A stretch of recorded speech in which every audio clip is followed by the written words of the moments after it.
use the stopwatch?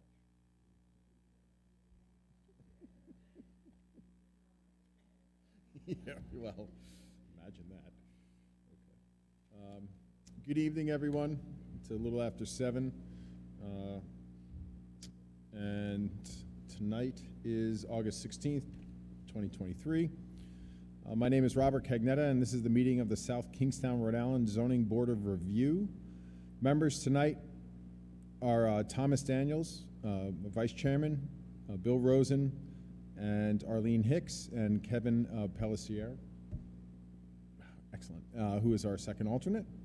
Also present are Amy Goins, our South Kingstown Special Legal Counsel, Jamie Gorman, the South Kingstown Building and Zoning Official, and Jessica Spence, Administrative Associate. And Mr. Kevin Diamond just showed up as well. The board is made up of 7 people, where 5 are regular voting members, but only 4 are required to be present to vote.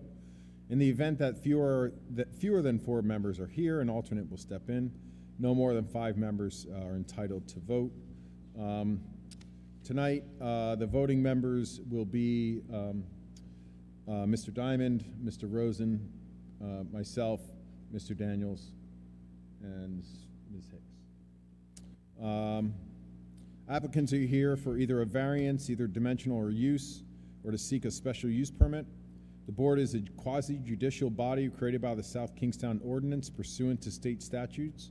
We don't follow strict rules of evidence, and we operate in what we believe to be in a fair and equitable manner. We try to let everyone speak unless they get carried away or it's determined not to be relevant. So in the interest of time, please be on point and be brief. We do our best not to argue and keep things civil. And we try to have the last petition started by 10 o'clock, which I don't think we'll have that problem tonight. When your petition is called, I'll read through all the documents, but then come forward and to the lectern and speak clearly to the microphone. Feel free to adjust it, but the microphone is what sort of records us as well as broadcasts us. You'll be asked to state your name and to spell it for the record, and then take an oath to tell the truth. The applicant can then present the petition along with any other witnesses to testify in support, with the board asking lots of questions. After the applicant has presented their testimony, the board will seek public testimony either in support or opposition. They will be asked to come forward, state and spell their name, be sworn in, and present their testimony, again to be followed up by board questions. Questions or comments to the applicant or other witnesses will be made through the board, and the board will allow the applicant to respond after the comment period. All the testimony, and after all the testimony and before his vote is taken, the board will openly discuss the application and the evidence presented. Variance or special use permits require at least 3 voting members to vote in favor for the petition to be granted. Board members will ask a lot of questions, and there's a good reason. We cannot just grant anything we choose. We follow rules per South Kingstown Ordinance, so you must give testimony to support certain facts to allow your request to be approved. You're either here for a dimensional variance or a special use permit. And we do have both tonight. For a variance, your hardship, you must offer evidence to the board supporting the following: that your hardship is due to the unique characteristics of the subject land or structure, and it's not due to the general characteristics of the surrounding area. That your hardship is not the result of any prior action on your part, and that the granting of the variance will not alter the general character of the surrounding area, and that the relief requested is the least relief necessary. And then you must also show that the hardship that will be suffered if the variance is not granted will amount to more than a mere inconvenience. For a special use permit, you must present the following: that your special use that you're requesting is authorized by the zoning ordinance. So somewhere in the zoning ordinance it has to say that it's authorized, or we don't have the power to approve it.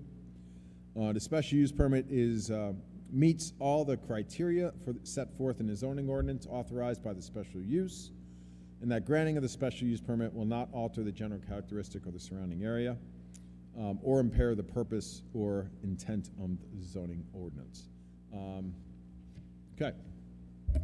So there were a few things that did we want to talk about before the meeting? No? After? And we'll get into the continuations. but we'll talk about all this later. We don't have to bore everybody with that, you're saying? All right, no problem. You're spared. We're going to do a little bit out of order. We're going to do the petition of Tammy Vellucci first. We're going to continue that to the 20th, which is of 38 Charlotte Ave in East Greenwich, Rhode Island, 02818. They're here for a dimensional variance under the zoning ordinance as follows. The applicant is seeking to legally establish a recently constructed 11 by 28 deck attached to a existing dwelling. Do I need to read the whole thing? No. So they are looking to continue it to September 20th. Does anyone have any comments, concerns about that request? Nope. Someone want to make a motion for continue? So moved, Mr. Chairman. Motion made by Mr. Daniels. Can I get a second? Second. Second by Mr. Rosen. Any other discussion? Hearing none. It passes with a continuation to the 20th. And then we're going to do the last one, which is Cottrell Homestead LLC of 500 Waits Corner Road. They're here for an appeal of the zoning decision of the zoning enforcement officer. And so they're also looking to have it continued to the September 20th. Does anybody have any concerns about that? Any comments? Nope. Someone want to make a motion to... So moved, Mr. Chairman. Mr. Daniels made the motion. Can I get a second? Second. Second by Mr. Rosen. Any other discussion? Hearing none. All in favor? Aye. Aye. Opposed? Nope. Okay. All right. So we can go back to the first petition, and that's of Salt Pond Builders LLC. And their P.O. Box is 1474 of Charlestown, Rhode Island, 02813 for a dimensional variance under the zoning ordinance as follows. The applicant is seeking to legally establish a recently constructed second-story addition to the existing dwelling. The vertical addition is located 18.1 feet from the property line. The required front yard setback is 40 feet. Therefore, a relief of 21.9 is requested. Lot size is 0.41. Dimensional variance is required per the zoning ordinance, section 207, which is non-conforming lots of record, and building setback requirements, and section 907 are standards of relief. The owner of the property is Ethan Reed for the premises located at 50 Beach Drive in South Kingstown. Assessor's map 90-1, lot 178 is zoned R80. For this application, we have signed and dated June 15th, 2023. The application, the two owner authorization forms, signed and notarized June 15th and 16th. Elevation drawings, floor plan, existing house plan of 5 pages. Dimensional conformance survey, 2 copies, prepared by Eric D. Colburn, PLS, dated May 31st, 2019. 200-foot radius map and a butters list, legal notices, proof of certified mailings, and notarized affidavit of mailing. Good evening. Good evening. And you are? William Dickey. William Dickey. And you swear to tell the whole truth and nothing but the truth? I do. Can you spell your name for us, please? Dickey, D-I-C-K-E-Y. Go ahead, tell us what you guys like to do. Or have, I'm sorry, what's tell that? us what you'd like to, well, tell us what you did. Well, I'm asking to get a variance. The house is obviously, when it was originally built, it was before the zoning regulations were 40-foot setback. The whole street, all the houses are probably 15 to 18 feet off, typical of Green Hill. Anyway, the owners wanted us to construct a dormer, which is inside的actual roof. You can see the roof line there. It's actually 3 feet in on the roof, but it doesn't meet the new 40-foot setbacks Right. to do the work in that area. So, Okay. So it was something that you also mentioned that you thought something was issued, but it wasn't issued. You thought it yes, that was I had gone away over the winter until my. But And so it would have kicked in, like you would have known then that going up would have required a variance. right. But you're not going any closer to the sideline now? Nothing, You're doing it no. inside the footprint? No, Um, we're within the footprint of the existing house, 3 feet in the front and the back. So it's actually a shed dormer added to that roof. To the back side or the front? It's on both sides, to the Both front and sides. the back, Oh, I see. Okay. Yeah, I drew it in there so you could see. It's the red outline there, and like you said, it's inside the footprint a bit. Okay. Board members, any questions? Yeah, Mr. Daniels. Thank you.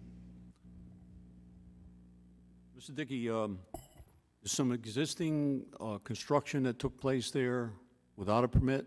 Am I wrong, or am I correct? You're right, you're correct. What happened was, this winter, I had told my son that the permit had been submitted. I submitted the application, and for the miscommunication, I got a call 3 weeks later. He had the roof off, just that section of the house. Don't forget, it's a finished home.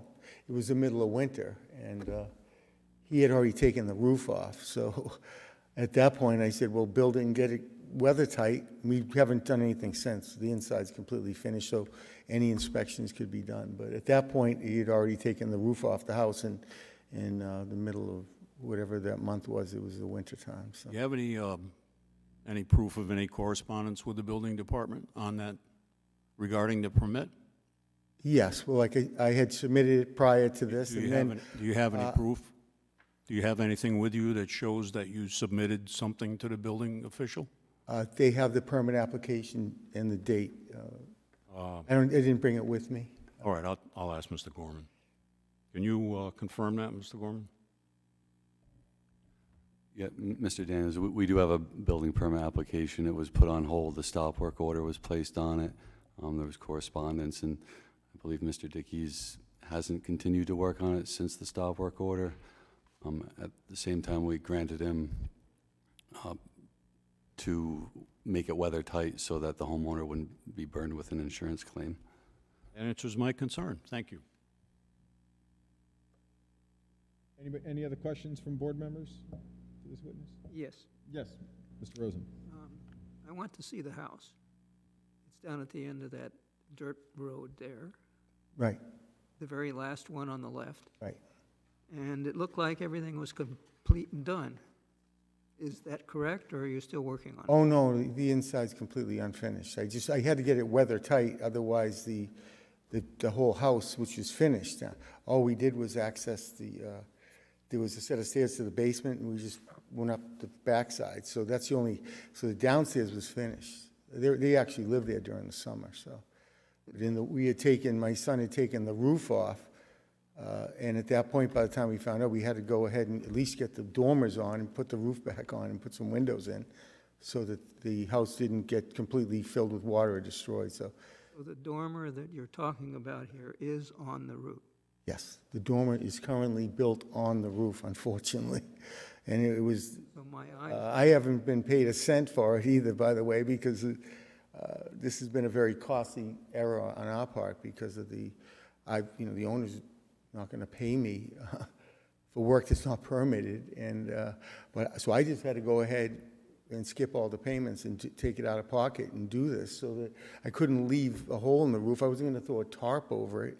It would have just been a problem. So I've got a big financial commitment and that this mistake was made, and it was my fault because of just miscommunication. It's my son and I, and he just assumed that I said the permit's issued. I said the permit's been submitted, and anyway, by the time him and his guys got the roof off, it was too late, and I had to just go ahead and get it framed. But anything can be inspected. Nothing's done on the inside.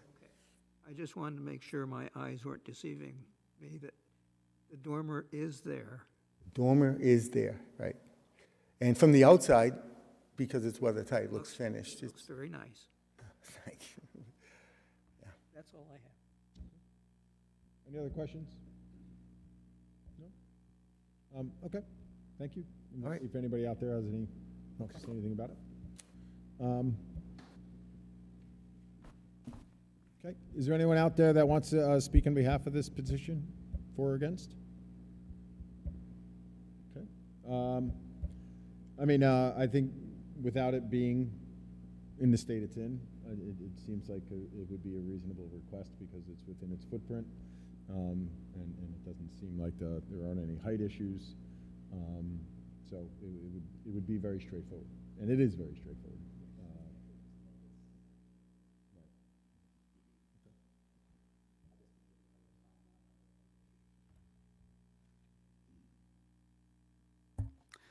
I was just saying, had this been in the normal order of business, I don't think I would have an issue with it either, so. Anybody want to make a motion for approval or otherwise? I guess I'll make the motion. Thank you, sir. Motion to approve the petition for, as stated by the chairman, for Salt Pond Builders LLC. Mr. Bill Dickey, Bill is a good name, I might add. He appeared before us this evening. There were no objectors or supporters of this petition. And so as a result, I'll move forward. The board finds that the hardship from which the applicant seeks relief is due to the unique characteristics of the subject land or structure and not to the general characteristics of the surrounding area, and is not due to the physical or economic disability of the applicant. The reason that this is before us is because there's been a hold put on the building of the dormer. The dormer is within the footprint of the structure. It has been constructed already, and it seems to be a done deal almost, and so there's no reason to make them take it down or whatever. Just move forward.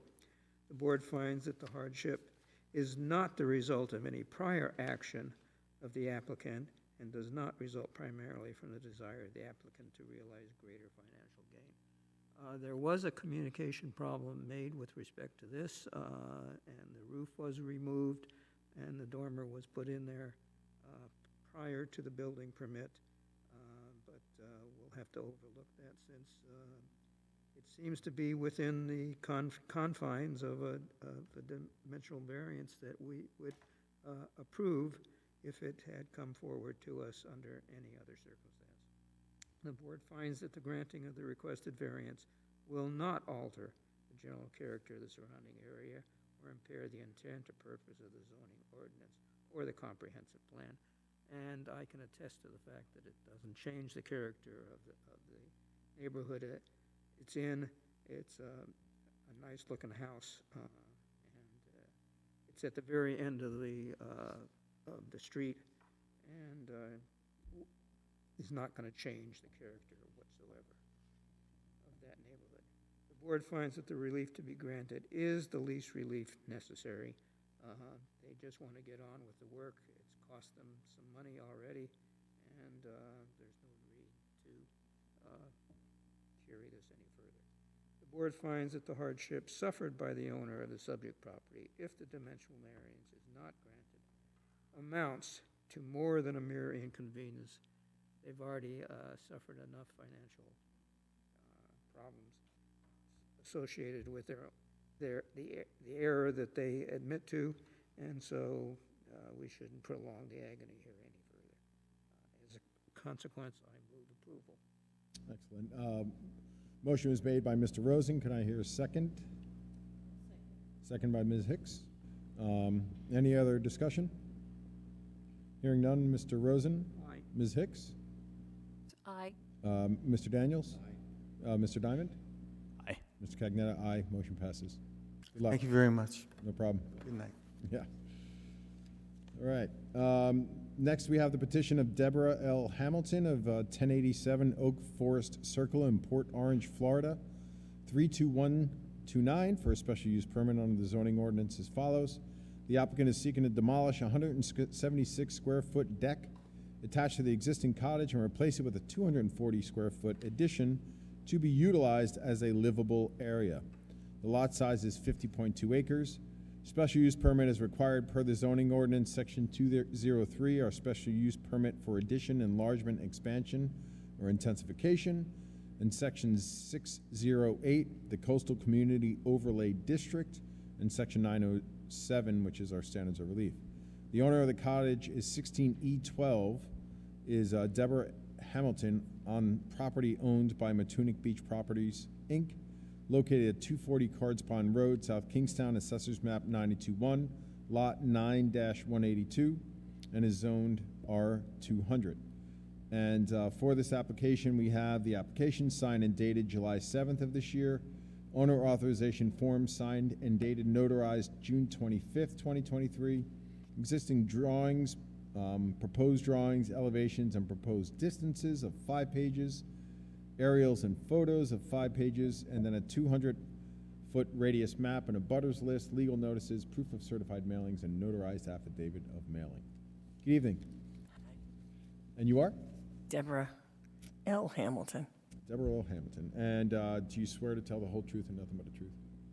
And could you spell your last name for us, please? Hamilton, Hamilton. Excellent. And so tell us what you'd like to do. We are looking to take off the deck that's more than supplied us for the last 30 years and put a livable addition on in its place. Well, I think we want to go a little, like 4 feet wider, because it was a very narrow deck. And this is going to be sort of inside, so it's going to be a Permanent, yes. permanent space. We need the space. Yes, no doubt. I was going to say sort of a winterized, but it's not really winterized. Yeah. And you are located on a corner? And, yeah. And so when you put this deck on, are you going to lose any parking spaces or anything like that? No, we're very fortunate. We have parking for like 5 or 6 cars on ours because we're at the very end.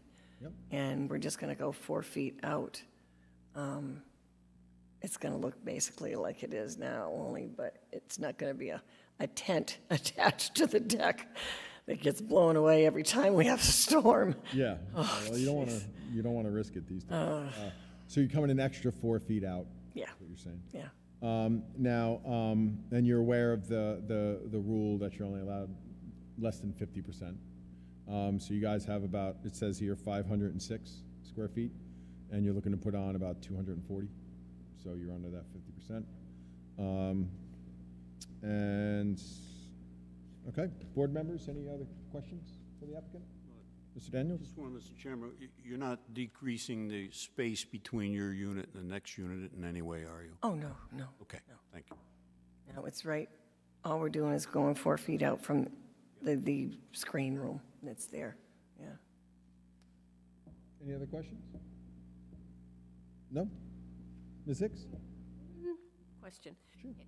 In your association, do you need permission from the group first to make that type of modification, or is it? The only thing we needed permission from was the owner of the property, which we did get and had it notarized. And I know Robbie really well. I've lived at this beach since I was 8 years old.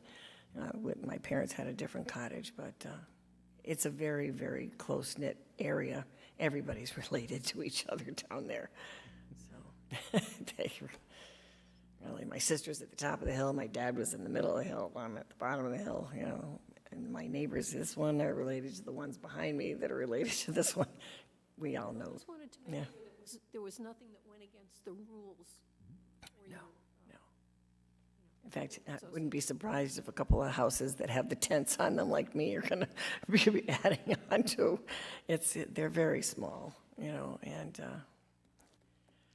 I'm looking forward to getting them a little bit more living space because we are down there. I'm retired. My husband just retired in January, and you know, we have a house in Florida, so now we're here 5.5 months, and I'm looking forward to having a real kitchen, a real living room. Any other questions, board members? Nope. Okay, thank you. We'll see if anybody's out here that wants to speak against it. See if your husband wants to speak against it. Anyone out there want to speak for or against? No? Hearing none? Okay. Any thoughts, board members? Seems straightforward. They're not restricting any egress. Trash and everything like that. It's the same. No problems. We've seen this before with other cottages. We have. So checked all the boxes. Yep. All right. Someone want to give it a shot? Mr. Daniels? Motion to approve the petition of Deborah L. Hamilton for a special use permit under the zoning ordinance. The application was read into the record by the chairman. In that this is a non-conforming lot of record, it requires a special use permit via the zoning ordinance.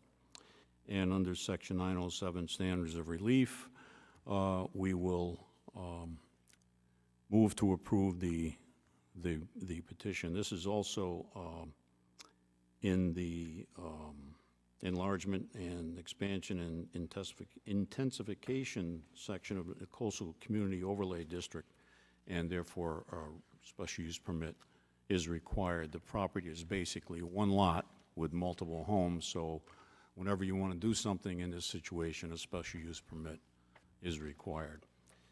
Ms. Hamilton spoke on behalf of herself. The materials were entered into the record earlier and identified by the chairman. Most importantly is the site plan, which shows what the applicant intends to do, and basically it's to redo an existing deck and make it into some livable extra space, not exceeding the 50% requirement for enlargement. The board finds that the special use is specifically authorized by this ordinance because it is an intensification and it is allowed under the ordinance in the Coastal Overlay District and in the fact that it is a non-conforming lot of record. The board finds that the special use meets all the criteria set forth in the subsection of the ordinance because there are no additional or unusual aspects about what's taking place here. It is a very similar enlargement to what's taken place in that community over the years on many, many cottages. It certainly will not alter the general characteristic of the surrounding area because, once again, this is a cottage community and many of the cottages have, in fact, enlarged and added to their existing structures. Ingress and egress to the lot is not a problem. The applicant testified that they have plenty of parking and there's no issue with traffic control and parking. There is no issue with trash storage and delivery areas because I know that there is a common trash area, common delivery areas for the entire community. There's no additional screening and buffering that's required. There's no signs or exterior lighting that need to be dealt with. And there's certainly general compatibility with the lots in the same zoning district because, once again, it's similar size in most all the units, and many of them have been enlarged to remove decks to add living space. So with that, there's really no conditions on this application or on this motion, and I move to approve. Thank you, Mr. Daniels. Could I get a second? Second by Mr. Rosen. Any other discussion? Hearing none, Mr. Daniels. Aye. Mr. Rosen. Aye. Mr. Diamond. Aye. Ms. Hicks. Aye. Mr. Cagnetta. Aye. Motion passes. Good luck. Enjoy it. Okay, next we have the petition of 19 Potter Road LLC of 91 Pontigo Road in East Hampton, New York, 11937 for dimensional variance. Under the zoning ordinance as follows. The applicant is seeking to construct a 15-foot 9-inch by 15-foot 7-inch front porch and a 29-foot 3-inch by 17-foot deck attached to the existing dwelling. The porch and the deck will be located 11.18 feet from the corner side property line. The required corner side yard setback is 40 feet. Therefore, a relief of 28.82 feet is requested. Lot size is 0.41 acres.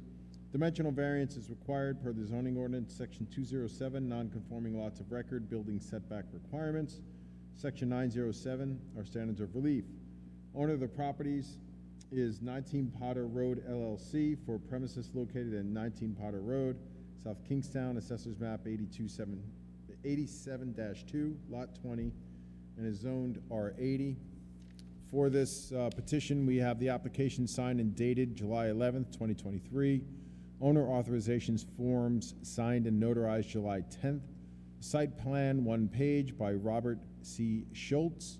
PLS stamped on June 15th of this year and dated January 2023 with revisions on May 15th, May 25, May 30. Proposed expansion and elevation, 5 pages, 200-foot radius map and a butters list, legal notices, proof of certified mailings, and notarized affidavit of mailing. And then there's one correspondence from Rebecca and Charles Donnell of 46 Potter Road. And if you want, I'll read that right in just to get us started. This was written in by, like I said, Rebecca and Charles Donnell, dated, not dated, but this letter is in response to the dimensional variance notification in regard to 19 Potter Road LLC. We support the variance as requested. We feel the design and the size of the proposed deck extension and front porch are appealing and fit the lot size appropriately. The drawings on the website depict a nice complement to the existing structure. So, with that praise, you are, sir? Good afternoon. My name is Davis Zeledon, Zeledon. Okay. And do you swear to tell the whole truth and nothing but the truth? I do. Excellent. So tell us what you guys like to do. So we're looking to improve the exterior of the property or the exterior of the cottage by adding, or there used to be a front deck, but it was completely, it was unusable and quite dangerous, actually. So we actually removed that, not knowing that there weren't any surveys of the property, which was a little mistake.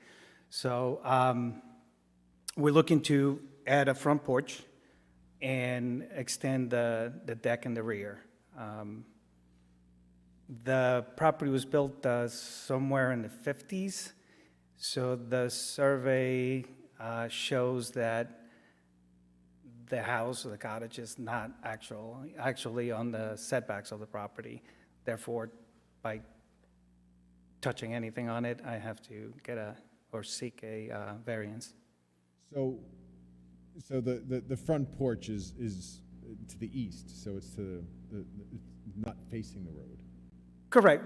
Potter Road is a private. Okay. So right. So it's actually the porch is actually facing Old Succotash. Okay. Yep. And obviously that's where the driveway side is, and that's the way you guys are coming in and out of the house. Correct. And that south side of the house facing.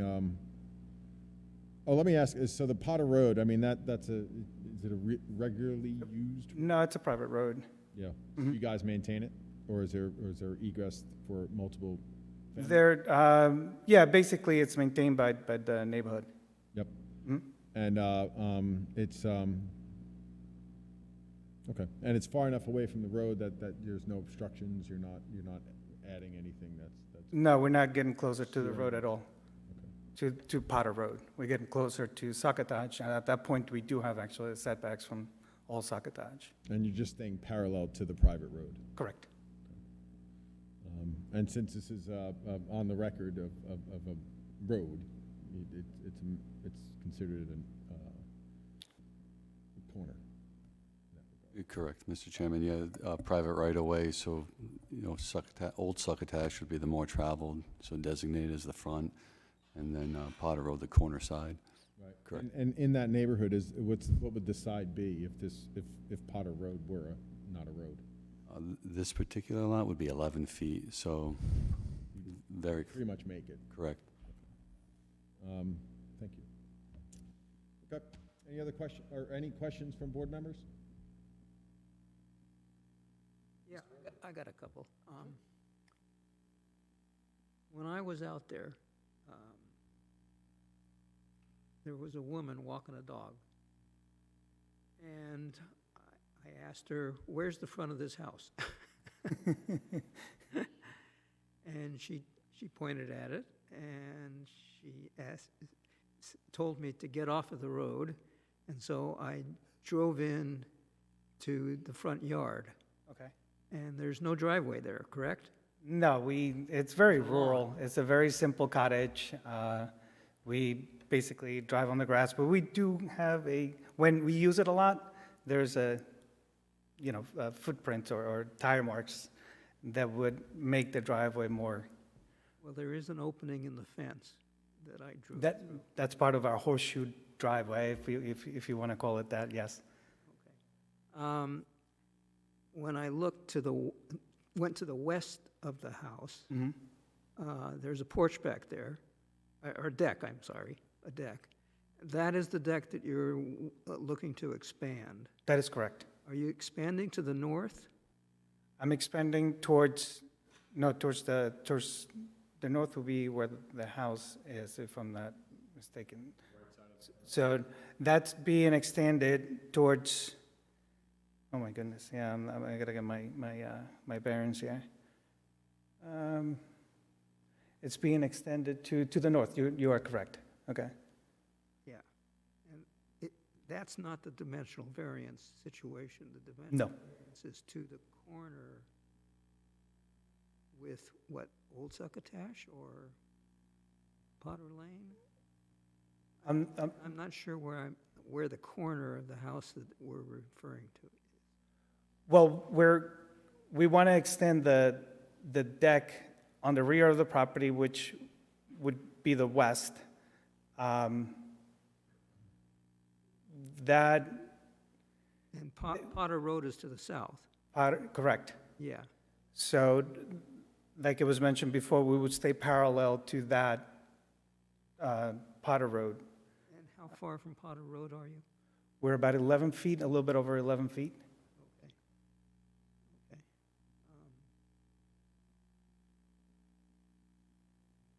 So you're going to the north. That's the open side, yeah. Right, by getting closer to the north, we're getting closer to the setbacks, actually, due to the way Oh, is that right? the cottage. There's a property yeah. line back there. Right, the cottage was built Yeah, when, back in the day when, The houses zoning. around there are kind of scattered around in all that is correct. different. Makes it very charming. Yeah, very charming, but to somebody who just comes in, one doesn't know where the property lines are or anything, or at least I couldn't tell where they were. That's just why I'm trying to clarify where the variance is going to happen. Understood. Get it in my head. Looking at a map sometimes doesn't work. Okay, thank you. Absolutely. So it looks like the shed right now is the only thing that fits within the setbacks, and a couple steps. Yes, sir. Any other questions, board members? No? Okay, thank you. Thank you. Anyone out there want to speak on behalf of this petition? You okay? Excellent. Yeah, it looks like you'll have a couple steps in compliance in the end. But nothing is going any closer to the than the house itself, so it seems like it's pretty straightforward. Okay. Someone like to make a motion? Or Okay, I'll do it. One correction, Mr. Zeladon, is that correct? Davis is your first name? Yeah, okay. And you live in New York? Yeah, okay. Are you the owner? Okay, thank you. I move the approval of the petition as read by the chairman into the record for 19 Potter Road LLC. Mr. Davis Zeladon spoke on behalf of the petition, and there were no objectors or supporters in the audience. And there's very few people in the audience, as a matter of fact. And as a result, I'll move forward. The board finds that the hardship from which the applicant seeks relief is due to the unique characteristics of the subject land or structure and not to the general characteristics of the surrounding area. This is a rather small house, actually, on a larger piece of property. The front of the house faces towards Old Succotash Road. and is not on Potter Road. And as a result, the petitioner is asking for a dimensional variance to add a deck off the back of the house and to the north, and a front porch to the east.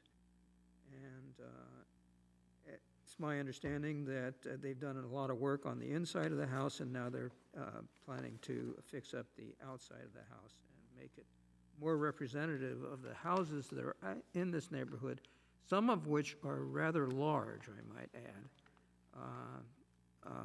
And this kind of sticks out at present, and hopefully in the future it will be more in line with the other houses in the neighborhood. The board finds that the hardship is not the result of any prior action of the applicant and does not result primarily from the desire of the applicant to realize greater financial gain. All they're doing is really trying to upgrade the house, which was built a number of years ago and probably before the ordinance was even in place. And thus one could say that some of this is grandfathered in. And they need the variance to set within the setbacks, or they're outside the setbacks, I should say, and they need the variance for that purpose.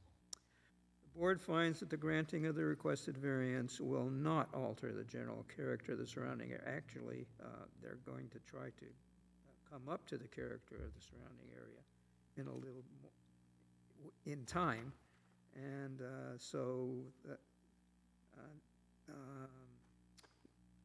this would be of benefit, I think, to the neighborhood as such. The board finds that the relief to be granted is the least relief necessary. That's an understatement. It probably needs a lot more relief than is presently there right at the moment. The board finds that the hardship suffered by the owner of the subject property, if the dimensional variance is not granted, amounts to more than a mere inconvenience.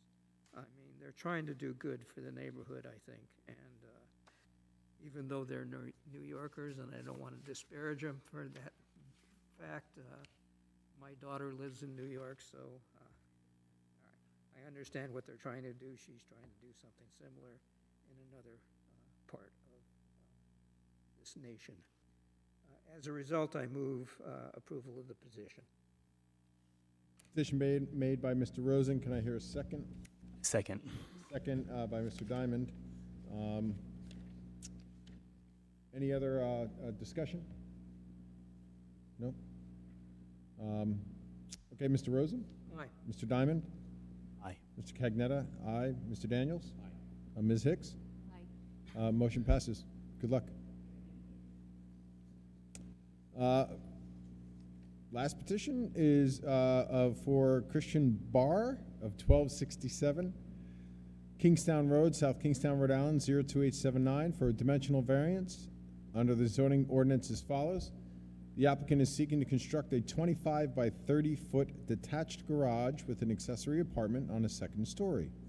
The height of the building will be 24.9 feet, or 24 feet 9 inches rather, and maximum accessory building height is 15 feet. Therefore, a relief of 9 foot 9 inches is requested. Lot size is 0.42 acres. Dimensional variance is required per the zoning ordinance, section 401, schedule of dimensional requirements, regulations. Section 402D notes the schedule of dimensional regulations, and 907 sections standards of relief. The owner of the property is Christian Barr for premises located at 1267 Kingstown Road, South Kingstown, Assessors Map 48-2, Lot 35, and is zoned CD, Commercial Downtown. For tonight, we have the application signed and dated July 14th of this year. Owner authorization forms signed and notarized July 14th.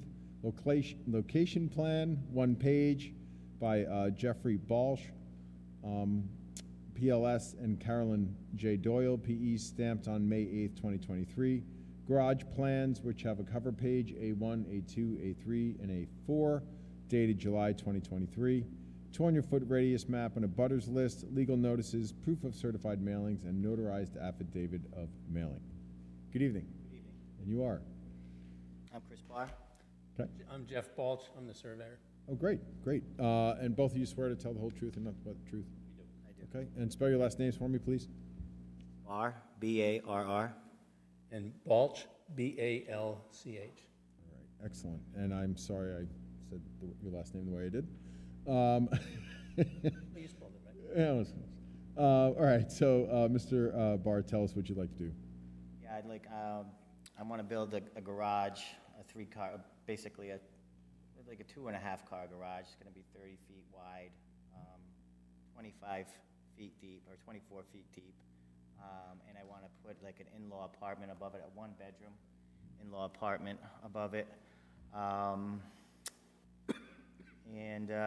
You know, that's what I'm looking to do. I have a couple of antique cars that I want to get. Right now, I have them at a friend's house, and I'd like to keep them at my house.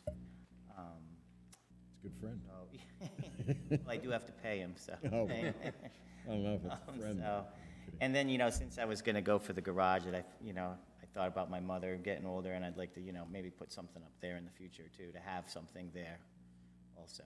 But this isn't your typical depth. I mean, this is a little bit deeper of a building, or is it a fairly typical depth for a garage, 29, 30 feet? It's gonna be 24 feet deep. It's gonna be 30 feet wide. Okay. Yeah, so 24 is probably, I would say, a typical depth of a garage, I would say, yes. Maybe 22, 21, but.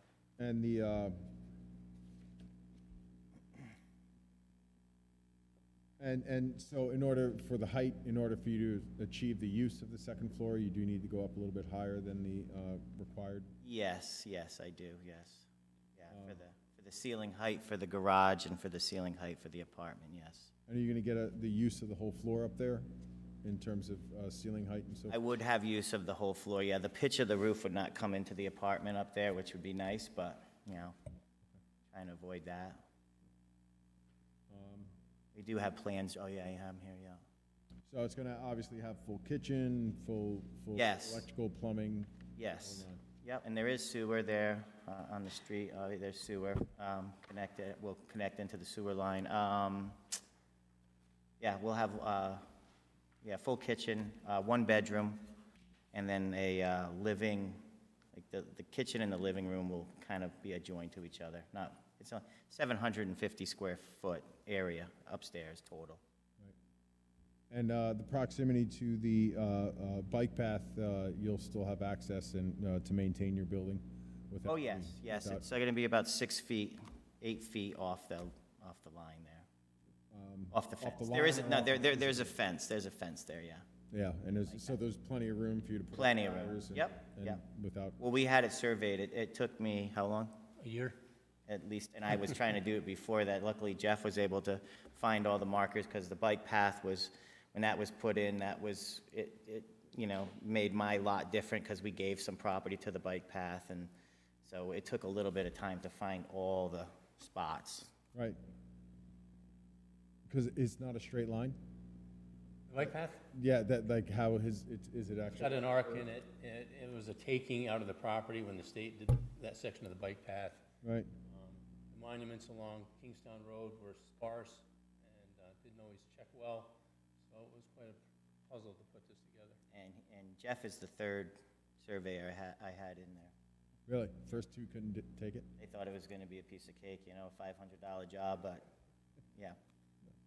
No, that was it. So you did it for 600? Yeah. 650.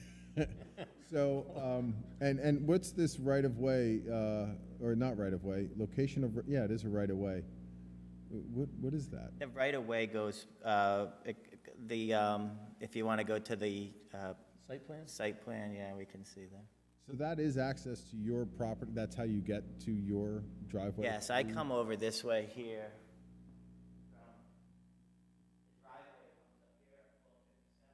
Yep.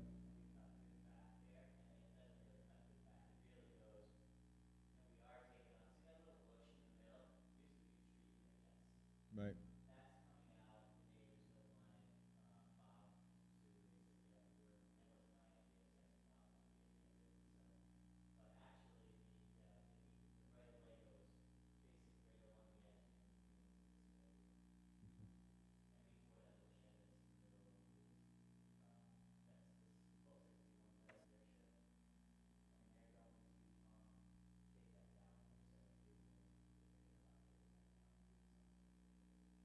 But that has no bearing on this at all. Yep.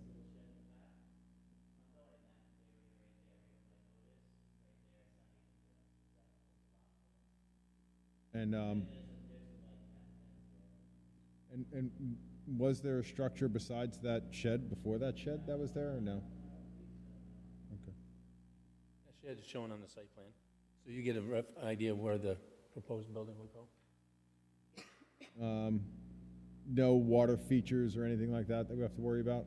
Well, there is a stream that goes through the property, it's part of Rocky Brook. Right. And so we had that flagged, you can see the green flags, and then we had to submit an application to Rhode Island DEM freshwater wetlands, and we did, and we had that approved. We also did drainage to mitigate runoff from the roof, and there's a little rectangular area next to the left where it says existing driveway. Yeah, that little area there is going to be a dry well that's underneath the surface, and so that'll handle the runoff. That's been designed for a 10-year storm to meet the town's requirements. That's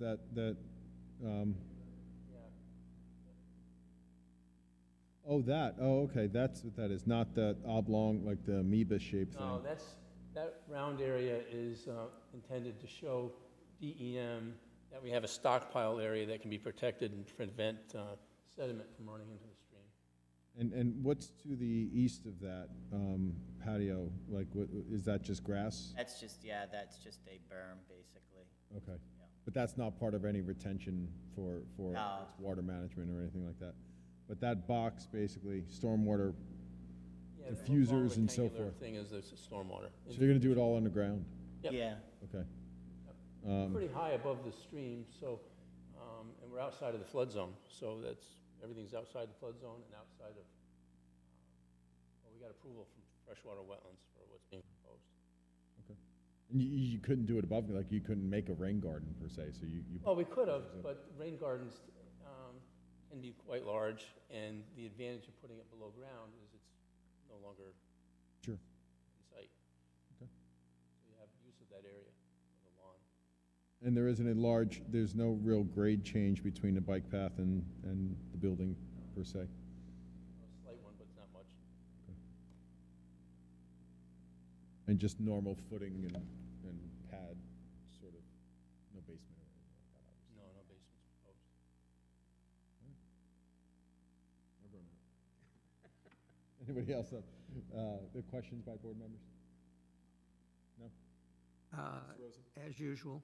Yeah, no, it's all good.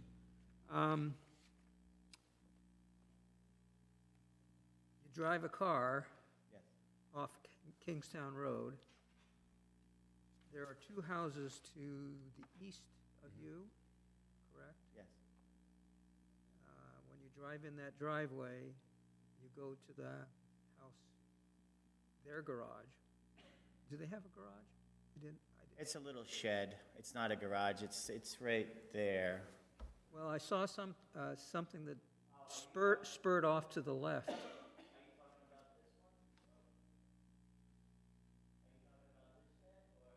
No, no. Yeah. Off of the driveway. Right.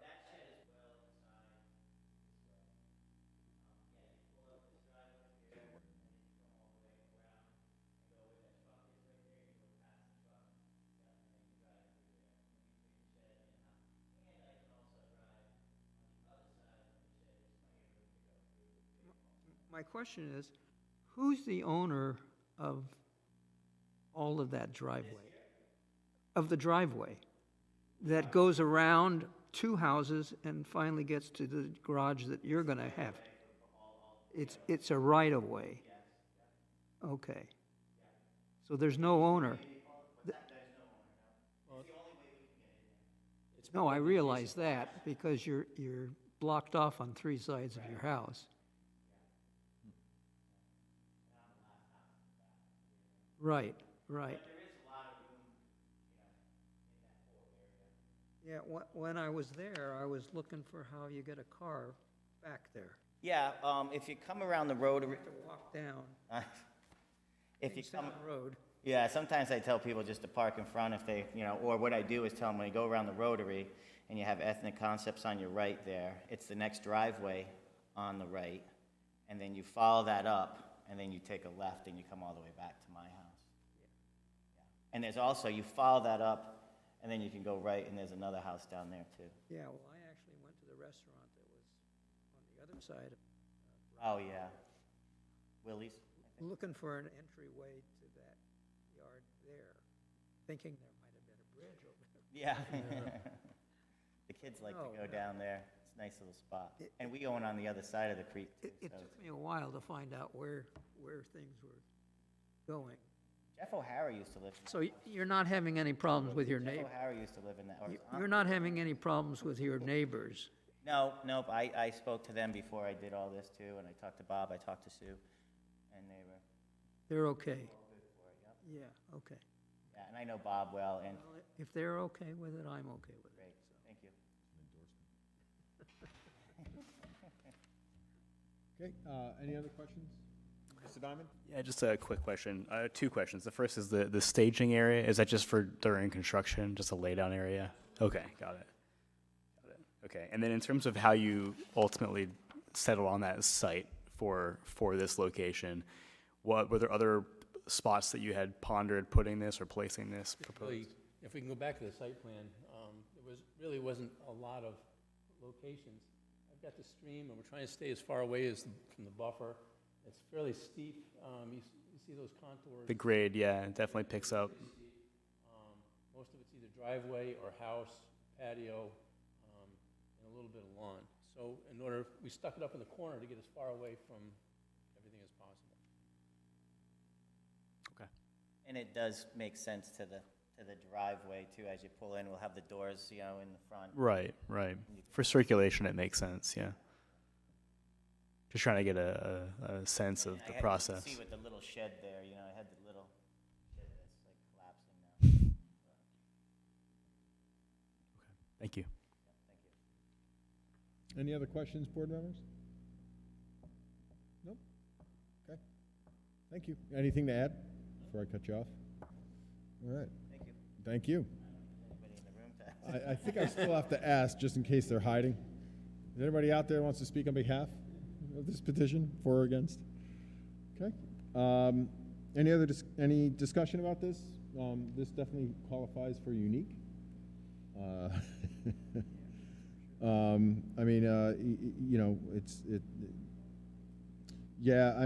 it doesn't seem like its height is necessarily going to be an issue for anything in its area. I'd go by there.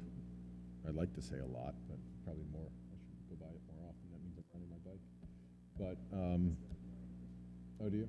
Okay, so you know it. There you go. Oh yeah, yeah. Wow, that's aggressive. Oh, your kids. My kids. Oh, all right, that's fair. I can't help you there. Okay. Yeah, but just for the building Again, official, this is zoned CD commercial downtown, but it's a residence. Is it non-conforming? Talk to me about that.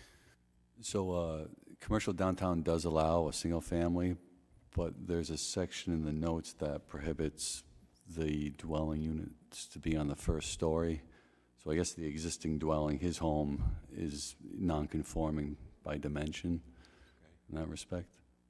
So the fact that he's adding in effect, a residence doesn't present a problem. Does he need some type of variance from the CD for that? I think I included that. Let me double check.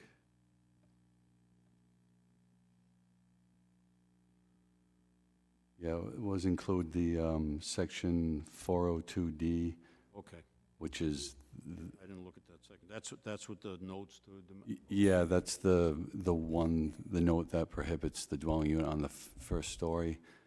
Although it's a garage, it's believed that it's to promote business use on the first story and then allow upper units to be residential. So although the actual apartment's not going to be on the first story to be safe. I mean, it's really appendage to the, you know, the residential use. Okay.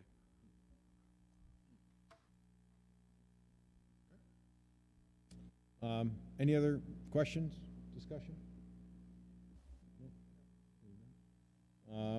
Is there anyone that would like to make a motion?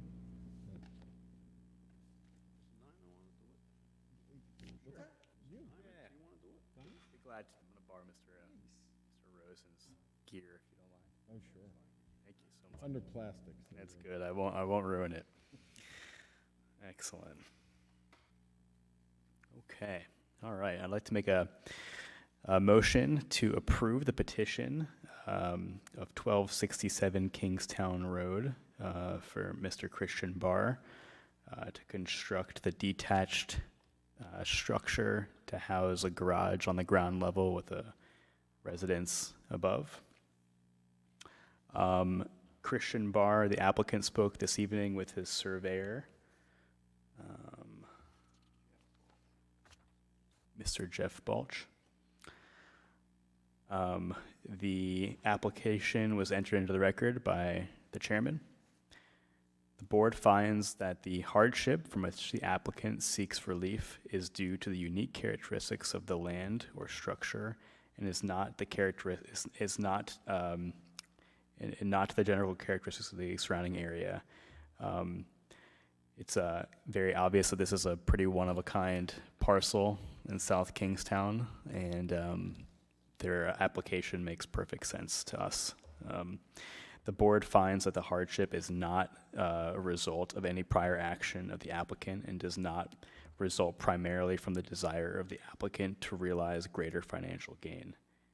It's obvious after hearing the applicant speak this evening that the parcel is clearly unique, and the applicant seeks to construct a structure to house his vehicles that he owns to be able to have reasonable enjoyment of his property.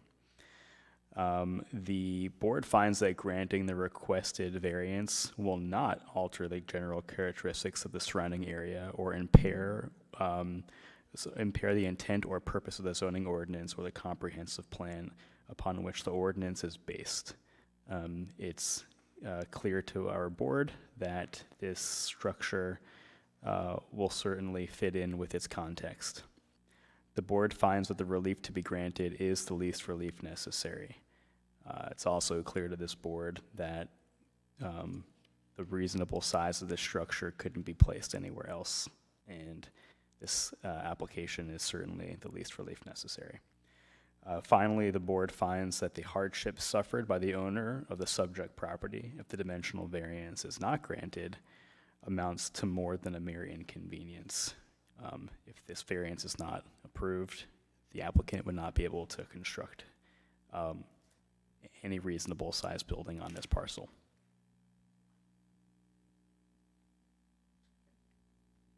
Okay, the motion was made by Mr. Diamond. Can I get a second? Second by Mr. Daniels. Any other discussion? Hearing none. Mr. Diamond? Aye. Mr. Daniels? Aye. Mr. Rosen? Aye. Ms. Hicks? Aye. Mr. Cagnetta? Aye. Motion passes. Good luck. Thank you. Okay, few more things to go over tonight. We'll start with the June 21st, 2023 Zoning Board of Review minutes. Does anybody care to make any changes, alterations, questions? Make a motion to approve.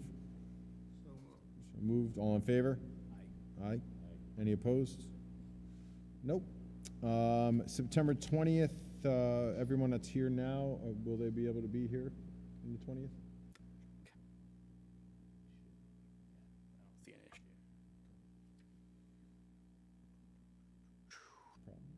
Okay. Y'all are my only appointment. Nice.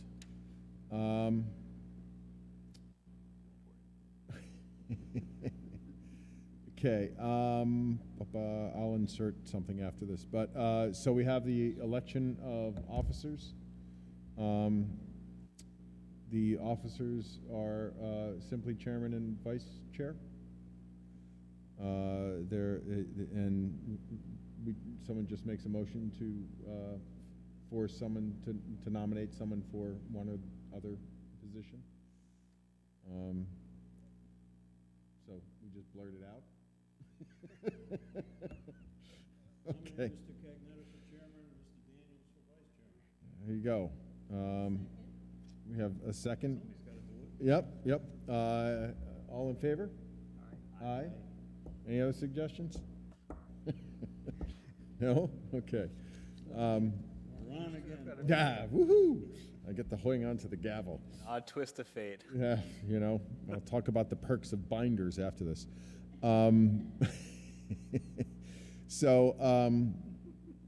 Okay, there's a couple things, and I know, well, we can jump right to the next, because I did have one question, and it was more related to the, access to buildings. Just to reiterate that, because I know that we have to go to that one property in West Kingston, just to reacquaint ourselves with the rules of being a council member, a town official. Actually, we are town officials when we're attending or when we're going to someone's house, right? It is expected that zoning board, it's expected, I think, by the applicant and probably by you to do your job the right way, that you'll make some kind of an inspection of the property. Now, the tradition has been in-person visits, which is the best thing to do. I think, if something comes up, you can't get out there, it's easier than in years past. You can kind of check out the property from Google Maps, like pretty, not the same as being there, but it's a good enough substitute. We are not allowed to trespass on private property. Now, if the owner is there, you can certainly identify yourself. And if you'd like to ask to come, walk on the property, check out something that's not visible from the road, you can certainly do that, but you shouldn't be trespassing without permission.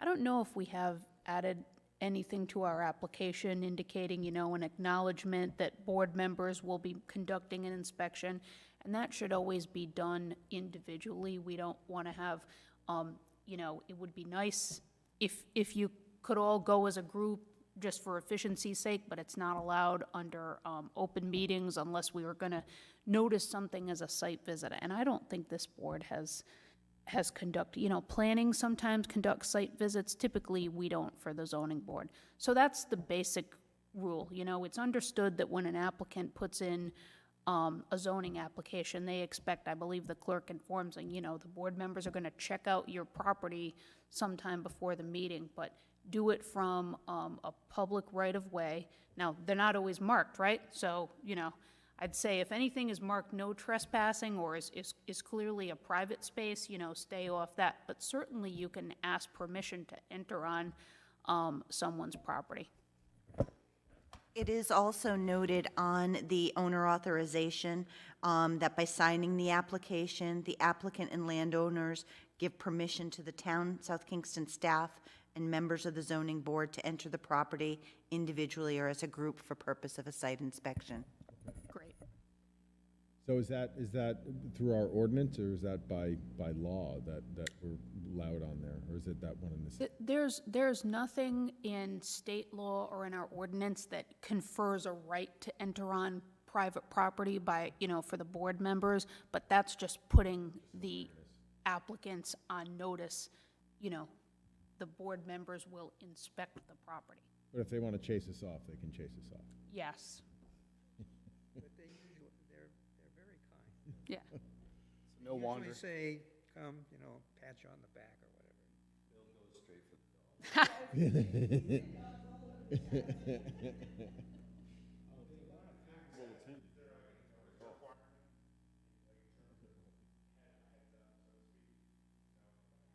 Oh, no, there's no, you don't have to call these people and say, hey, I'm doing a drive-by. You can just feel free to visit at your convenience.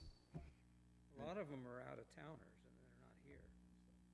The reason I asked is because we just got that correspondence for the petition we're not going to talk about, but I decided to give the owner a call because I saw that by Google that it would take me a bit to sort of drive on the property and locate these.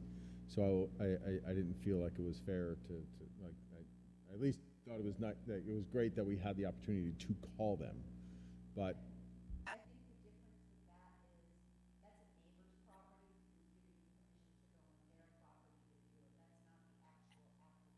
And I would also hesitate to have contact with a neighbor, whether or not they identify themselves as an objector, because in all likelihood, you're gonna be hearing something about the application during that visit.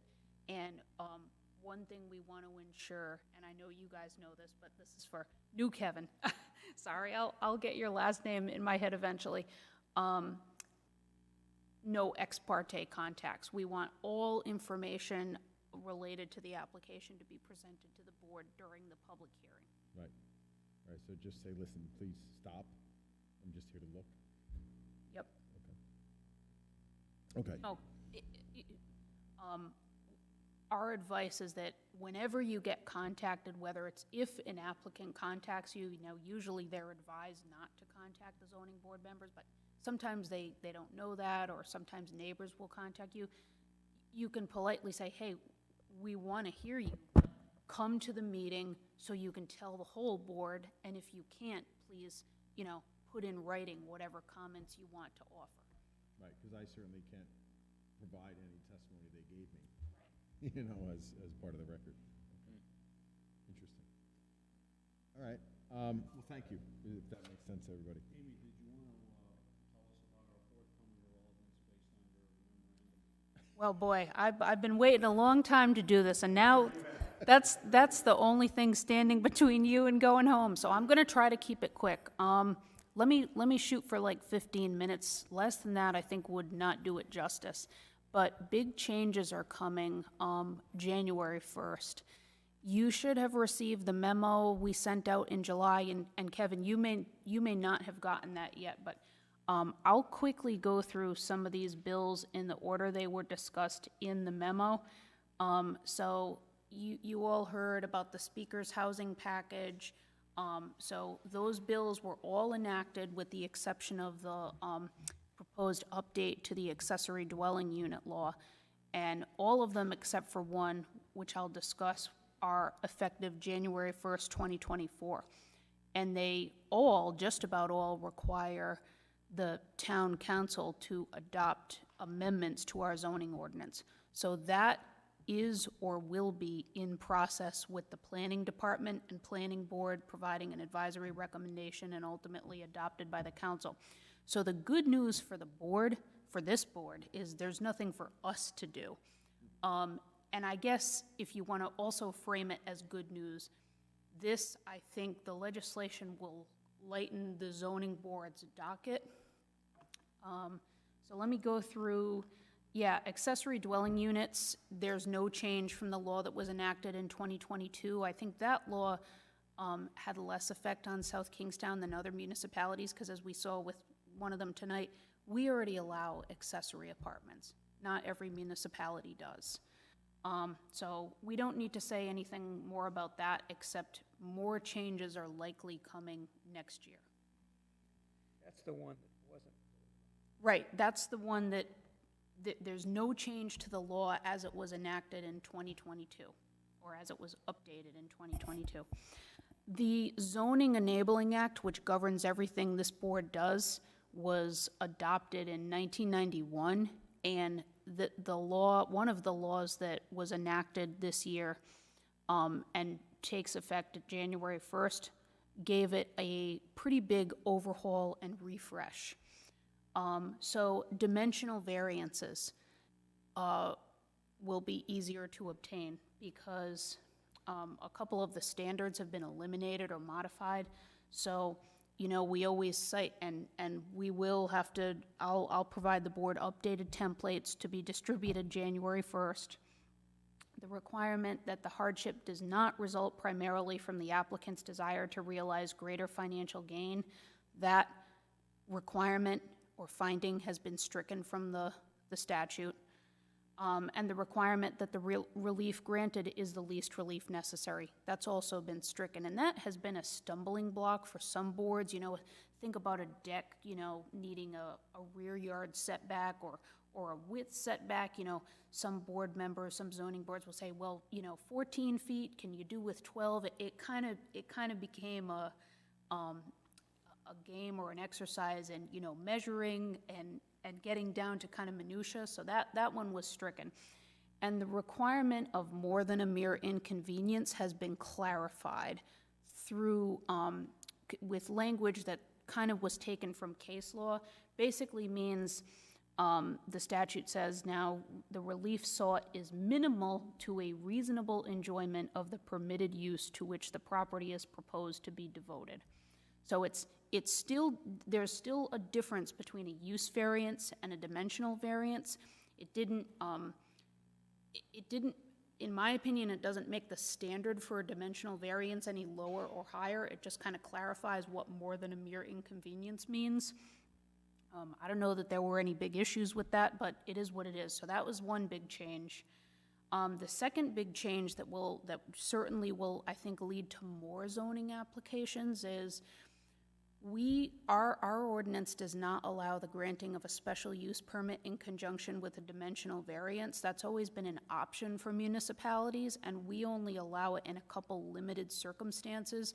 Like a few years ago, the ordinance was amended to allow dimensional relief in conjunction with a special use permit to locate an ISDS near wetlands, which that's all been out the window anyway because of the DEM regs. In any event, we now have to allow a variance, an application for a variance in conjunction with an application for a special use permit. This, I think, some applicants have run into a brick wall with the existing ordinance. For example, a non-conforming gas station in a residential zone maybe wants to add a new pump. They would need a variance for setback in addition to a special use permit to expand a non-conforming use. Because our ordinance doesn't currently allow it, this board can't even hear that type of application. When the ordinance is amended and when the new law takes effect, we'll have to hear those applications requiring both form of relief. Doesn't say we have to grant it, but it has to be heard. It has to be an option. One thing we'll have to kind of go through a fine-tooth comb in our ordinance is all the uses that are allowed by special use permit. We need to ensure that the ordinance sets forth specific and objective criteria for the issuance of each category of special use permit. And I think our ordinance does a better job at this than some other ordinances I've seen, where the use table is kind of littered with S, but there's no specific standards. The standards can't be just consistent with the comprehensive plan. It specifically excludes that as being a specific and objective standard. So we'll have to ensure that there are specific and objective standards. Otherwise, all of those uses that are labeled as S for special use permit will be deemed to be permitted. Dimensional modifications, we already allow dimensional modifications, and they're granted from time to time. Often, though, we see when people are doing work, they want, the scope of the work, they want to kind of ask for as much as they can, or people don't want to just do a modest addition. They want to do kind of as much as they can. But the thresholds for dimensional modifications have been tweaked somewhat, and the notice procedures have been tweaked as well. We allow modifications of up to 25% currently, right? And modifications aren't allowed in some municipalities. So again, this doesn't affect us as much as some of the others. The new law says we have to allow modifications of up to 15% of the dimensional requirements, and we're allowed to allow modifications between 15% and 25%. So that doesn't seem to have that much of a substantive effect on this board. We will have to provide a procedure whereby a proposed use that is not specifically listed in the zoning ordinance can be presented to either the zoning board or the zoning enforcement officer for review and approval. In 2022, the Enabling Act was amended to make this optional for municipalities. Now it's become mandatory. So we've seen in the past, you know, applicants have to go through a text amendment process, and the one I'm thinking of, quite frankly, I can't even remember how it ended up, it was like a doggy daycare facility. There wasn't something specific in our ordinance, you know, it was pretty close to a kennel, except, so, you know, I remember that applicant had to come, you know, before the planning board for several meetings and the council, and then finally put in the application for a special use permit to the zoning board. This procedure would cut all that preliminary work out. So, you know, zoning ordinances, sometimes you see use tables that are frozen in time, right? Like, I love the ones that have the code for video store. You know, if somebody wanted to do propose a use that was kind of like a video store, but not exactly like that, they could present it right to this board or the zoning official. And who would judge if it's close? It would, I think, depending on how we write the ordinance, it would either be the board or the zoning official. To me, it makes sense to have the zoning official make that determination initially. And I think logistically, we'll have to figure out, you know, is that a two-step process where the board makes the determination first on one night and then it's noticed for public hearing the next month? I haven't quite figured that out yet, but we have a few months to figure that out. Reduced dimensional requirements for non-conforming lots, we already have those, but now the standards for those reduced requirements have been kind of made mandatory. So dimensional requirements for undersized lots will basically be reduced proportionally to the degree to which the lot is undersized. And that will definitely lead to, you know, small lots being able to build out in a way that they haven't been able to in the past. Lot merger, automatic lot merger will be prohibited in some cases, basically when many other lots, or more than half of lots in the vicinity, are similarly undersized. So, you know, the goal of all this is really to promote development, and in particular promote residential development. The other major change that's in this bill and in the bill that affects the planning board's operations is unified development review. I'll try to keep you awake, Rob. No, it's not me, please. After 8 o'clock. Yeah, I know. Unified development review was made optional for municipalities in, I want to say 2016, and I think it's only been enabled in really a handful of urban communities. It's basically one-stop shopping. So if you have an application that needs approval by the planning board and zoning relief, instead of doing the two-board, you know, planning first, then zoning, the planning board takes over your role.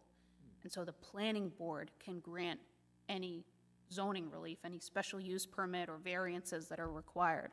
So that will, I think, lighten the board's docket to some degree. Although I don't know how many we've really seen over the last several years that aren't comprehensive permits. I mean, because for comprehensive permits, applicants were already afforded that one-stop shopping. But now it will become mandatory for all applications requiring both planning and zoning, not just comp permits. So something like the market that he was doing at Zero Wampum up there, like that one could have just been done all in planning without coming here? Theoretically? They're not, well, in that case, if it were a new build, say, because that's all within the existing building and footprint, but if it were to construct a new building, a restaurant with alcohol, they would need the special use permit, and they would need the planning board development plan review for development of the site. So I think they would just have to go to the planning board, it sounds like. So we're just now adopting UDR. Where it's mandatory as of January 1st. Yes. Has, or, yeah, Providence and Cranston, Pawtucket, maybe, yeah. Now every municipality across the state has it. Yeah, and that's a big change. Okay, so that's really the changes to the Zoning Enabling Act, but there are other standalone bills that also, adaptive reuse. So that bill is going to allow adaptive reuse, basically any commercial type building, any non-residential building, say, a shopping mall, a church, a medical building, an office, to be converted into 100% residential use or mixed use, where the residential includes at least 50% of the existing gross floor area. In many cases, adaptive reuse is prohibited because it might be in a commercial or an industrial zone now. This law says that shall be permitted and allowed by specific and objective provisions, and the law has some floors for density. So cities and towns can't limit density below the floors in the law. It exempts it from off-street parking requirements of over 1 space per dwelling unit. So, a typical parking requirement is 2 spaces per dwelling unit. For adaptive reuse, they're saying, you may require 1 parking space per dwelling unit, but no more than that. High-density development of at least 15 dwelling units per acre is allowed for projects that are limited to the building's footprint, have 20% affordable housing, and public utilities are available. I can't get too into the weeds here. We'll be here all night, but the basic gist of this one is there may be many buildings, many kind of vacant uses or buildings that will be susceptible to this law. So dense development may be coming for some, whether it's mills or old offices. There's less demand for that and just more demand for housing now. Transit-oriented development, we're still waiting to see what regulations the state will promulgate for that one. But the idea of that is promoting development near transit hubs. I don't know if there are any transit hubs in South Kingstown. Comprehensive plan implementation, we worry less about that than the planning board and the town council. It's really their job to make sure the zoning ordinance is updated, consistent with the comprehensive plan. But this will impact the town because our comp plan is due for an update. So the Development Review Act is the enabling act that governs the planning board's review of land developments and subdivisions. This is really just for your information. That act was really totally overhauled. Their procedures and specifically development plan review, that's going to require a complete rewrite of their regulations. That's probably the number one most dramatic change to the law.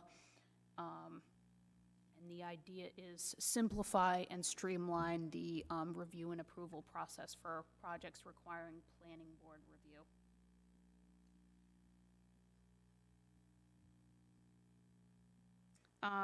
Comprehensive permits, again, the planning board is the review body for comprehensive permits, so you really won't be seeing those applications at all. Just for your information, comp permits, the standards, the law was kind of made more specific in that right now the LMI Housing Act doesn't have any specifics with regard to density, so we know the basic idea of a comprehensive permit is you deed restrict 25% of the residential units as LMI, as affordable housing, and then in return, the planning board grants zoning relief, and there are special standards for whatever relief is granted. So maybe by right, the development could only produce 4 units. Someone might propose a plan for 20 units where 5 of them are deed restricted as LMI.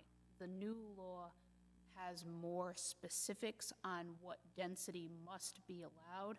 And to me, this means that we have discretion to deny or limit projects that propose a density above that threshold. So I guess the positive spin on it for municipalities is there's a recognition at the state level that there's got to be some kind of limit on density. Usually there's a natural limit, just with regard to servicing the site.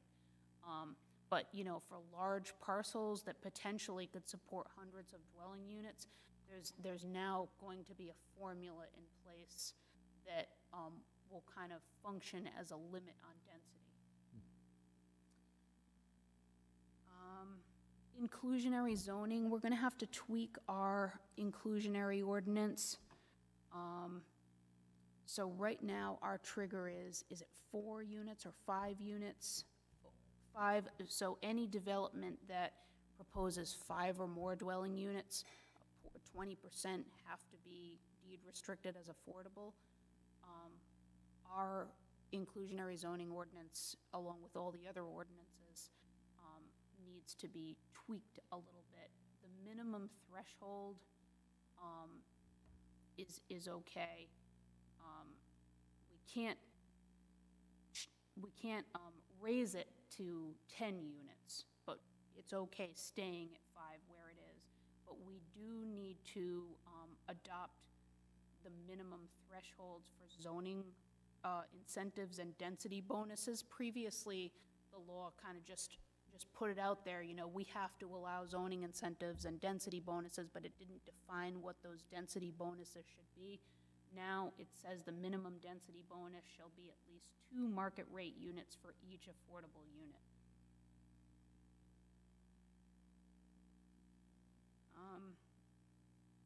There will be a land use calendar in the Superior Court. Knock on wood, we haven't had too many zoning appeals lately over the last, I want to say 5 years. Really, it's only been a handful.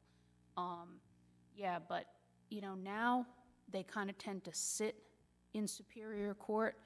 The land use calendar will take appeals from all planning boards, zoning boards, anything involving comprehensive permits or comprehensive plans, and provide for supposedly expedited review of the decision. The zoning board also, and Rob remembers this, I'm not sure if any of the other board members remember, before and under existing law, this board sits as the planning board of appeal. So if a planning board denied a development proposal, and I know you'll remember the Larchwood Inn, this board would sit kind of reviewing the planning board's decision. That has been eliminated effective January 1st. So you will no longer sit, any appeals from planning board decisions go right to Superior Court. That's better, relative to what the Larchmont was. I think that was. Yeah. Suffolk Channel. On the what? Oh, is that district, so that one was a comprehensive permit? That's District 5, right? Okay. I don't know, we call it by different names. That was a comprehensive permit, so under current law, the appeal goes to State Housing Appeals Board. They're sunsetting at the end of the year. I guess the decision was made now with the land use calendar. We don't really need SHAB anymore. We're going to send all appeals to this land use calendar. So you wouldn't have seen that one anyway. Notice requirements, and that was one mistake I made in the memo. I specified that was effective January 1st. That's actually effective now. It was effective on passage. So that's kind of just procedural, requirements. We already post notices on our website, and applicants are responsible for sending notice, but I'll make sure to get you something in writing clarifying that that's currently effective so we can update the materials that applicants get. Doesn't it also say newspaper? Well, newspaper notice was already required for, I can't quite figure out what the distinction is, but now it has to be in a newspaper of local rather than general circulation in the municipality. So they crossed out general and put local. I don't know what the distinction is. I haven't figured that one out yet. Advertising in the town over, so nobody knows. I guess so, yeah, I guess so. And notice to abutters shall be sent by first-class mail. Many towns still require certified mail, even though state law was amended a few years back, allowing first class. Now it says notice is going to be sent by first-class mail, and you need to submit an affidavit of notice, or affidavit of mailing, which we already require. So even though our ordinance states that it needs to be certified mail, they don't have to? Correct. This supersedes that. And the commissions from which these bills emanated, the Land Use Commission and Affordable Housing Commission, they're kind of overlapping jurisdiction. They are still active. They've been authorized to continue until 2025.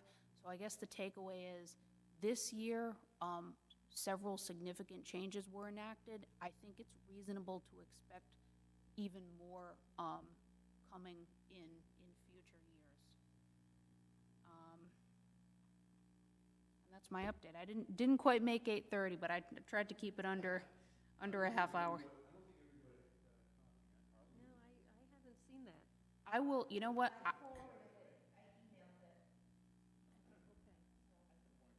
Yeah.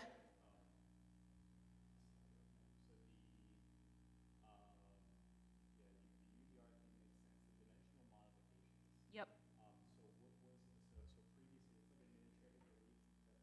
It's basically a way to keep off the zoning board's docket applications for dimensional relief that require de minimis, de minimis relief. Yeah.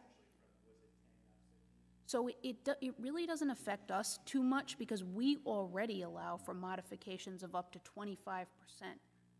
So you don't kind of see or know about modifications because if they're granted, they don't come to you.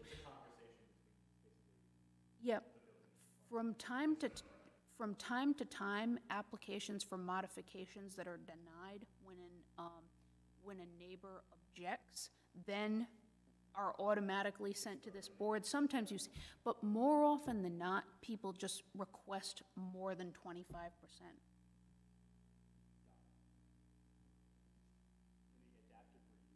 Yeah.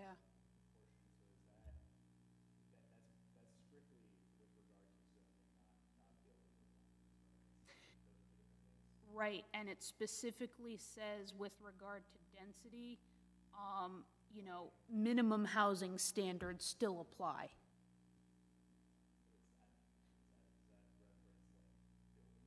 Building code.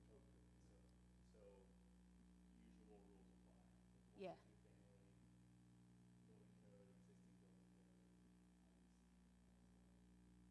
Like, for example, doesn't the building code kind of set how much or how small a bedroom could be? Absolutely. Yeah, so in other words, this law doesn't supersede that. Yes, yep. That's what I was getting. Yep. This is not anything to do with like RIRC,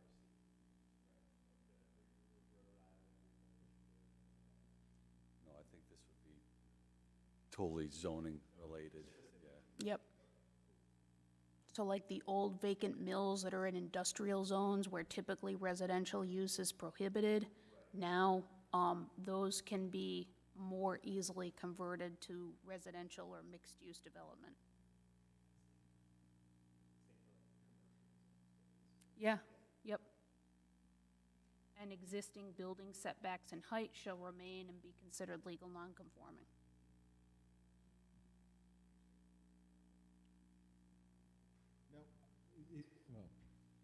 You can open a can of worms by saying, okay, well, you allow residences inside a commercial area, but then people don't like being in that commercial area. Because there's a reason why it's a commercial area, for noise or whatever, right? But, yeah, but no one really can stop that at this point. Nope. we got there because of what we were not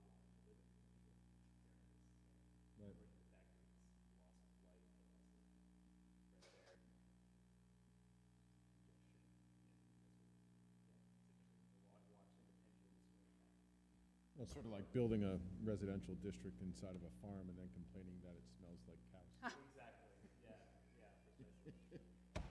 Which has happened. That's that. I just re-emailed it again, so you can print it out that way. Yeah, so again, the good news is for you is this board is kind of just the beneficiary of all these changes that I think, I don't know if UDR will lighten your docket, but then allowing the special use permit and variance in conjunction might generate more applications. Yeah. I was gonna say, they're lessening the You still- importance of this chairmanship now. You still have job security, that's for sure. No, well, I think the biggest thing was the coastal community sort of change that we did years ago that got rid of all the porches that people want to put on. So, I think it's big with, one I can think of in particular, allowing the special use and the variances. There was a house on a lot with multiple dwellings, so they needed the special use to do anything. They wanted to replace their home, but because of its location, they had to have dimensional relief. And essentially, they were, looking at a text amendment and an ordinance revision, but this will allow them to do that if the board would. So, They went to the town council, as I remember. I believe so. Yeah. So that was in, but it was specific to them, to certain ways of looking at it. I'll have to let them know, I guess.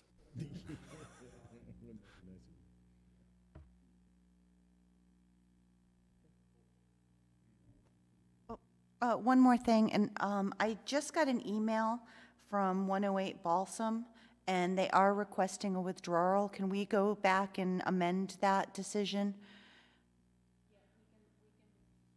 Return to that item on the agenda and just acknowledge the withdrawal. Do you want me just to read the letter go in? for it, please. So I received an email. It says, "Good evening, Jess. Due to unforeseen circumstances, I request that my petition for a dimensional variance for property located at 108 Balsam Road be withdrawn until further notice, at which point I will submit a new application for relief. Thank you for your help, Michael Vellucci." So, per that, we're going to withdraw the petition. Can I get a, Just amend the emotion, maybe, that, We don't need a motion. okay. okay, excellent. Right. Yeah, sounds great. Thank you. So what does September 20th look like? One. We've got 5. Yeah, we have, Trail, it might be 5, I think there's 5. including the Cottrell stuff. Yeah, and then we're still open until Friday as far as the deadline to file. Okay. Okay, anything else? Move to adjourn? All in favor? Aye. Aye. Opposed? Excellent. Thank you. Have a good one. I didn't get anybody's name wrong. Congrats on the re-election.